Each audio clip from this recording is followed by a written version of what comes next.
আমি শুধু একটা গুরুত্বপূর্ণ কথা বলবো, যারা পুজো কমিটির যারা আছেন এখানে তারা একটু মনে রাখবেন যে এইবার পুজোয় বর্ধমানের একটি পুজো কমিটি কলকাতা থেকে একজন শিল্পীকে এনে কাজ করাচ্ছিল, কিন্তু আলটিমেটলি সে টাকা পয়সা নিয়ে সে চলে গেছে এবং তার সঙ্গে আর কিন্তু যোগাযোগ করা যায়নি। আমাকে সুকান্ত বার দিলে ফোন করেছে, কিন্তু আমি যারা থিম শিল্পী আছে, যারা প্রতিমা শিল্পী আছে, পরম্পর দুর্গোৎসব, প্রত্যেকের সঙ্গে আমি যোগাযোগ করেছিলাম।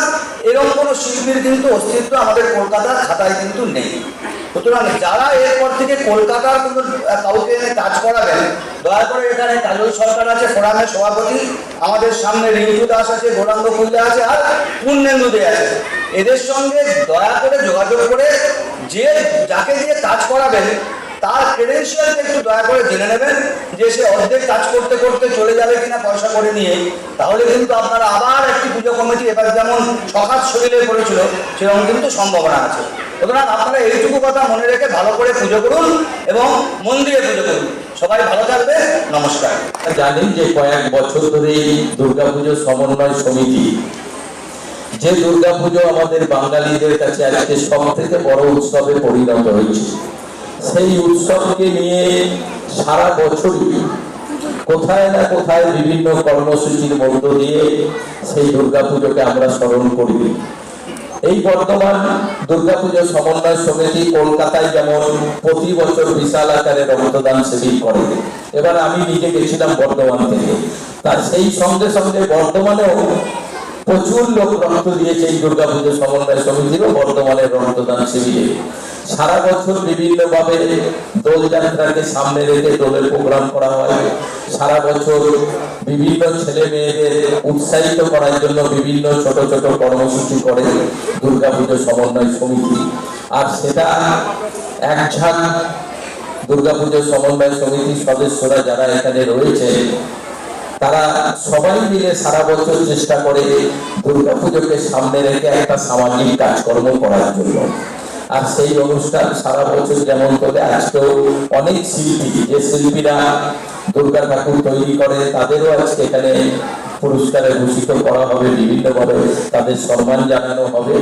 কারণ আমরা মনে করি আমাদের শহরে আপনারা দেখেছেন যে এত বড় কার্নিভাল, কলকাতার পর যদি বড় কার্নিভাল কোনটা হয় সেটা বর্ধমানে।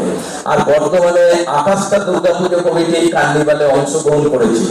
তাহলে আজকে দুর্গাপুজোটা নিয়ে আমরা সারা বছর বর্ধমানে এইভাবে কাজ করি বলে এত দুর্গাপুজো কমিটি এত বড় বড় পুজো করার পরও যে কার্নিভালে অংশগ্রহণ করে, আপনারা জানেন কার্নিভালে অংশগ্রহণ করতে গেলে একটা ভালো পয়সা তাদের খরচ করতে হয়, কারণ একটু সুন্দর করতে গেলে পয়সা খরচ করতে হবে।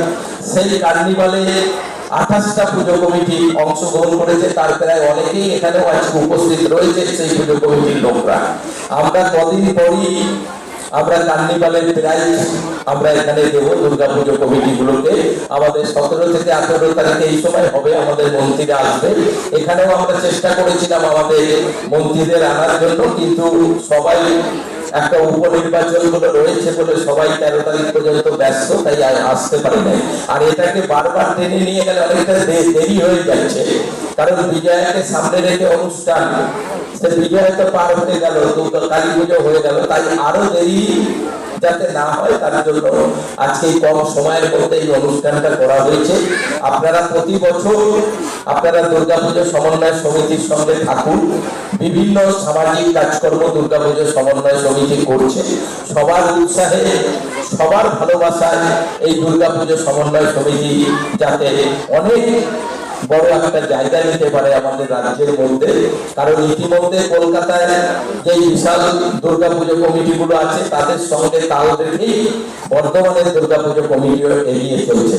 তাই আজকে এই অনুষ্ঠানে যারা সবাই উপস্থিত হয়েছে, আমার বয়োজ্যেষ্ঠরা রয়েছে, আমার ছোট ভাই বোনেরা রয়েছে, আমি আমার বড়দের আমি আমার প্রণাম জানাই, ছোটদের আমি আমার শুভেচ্ছা ভালোবাসা জানাই।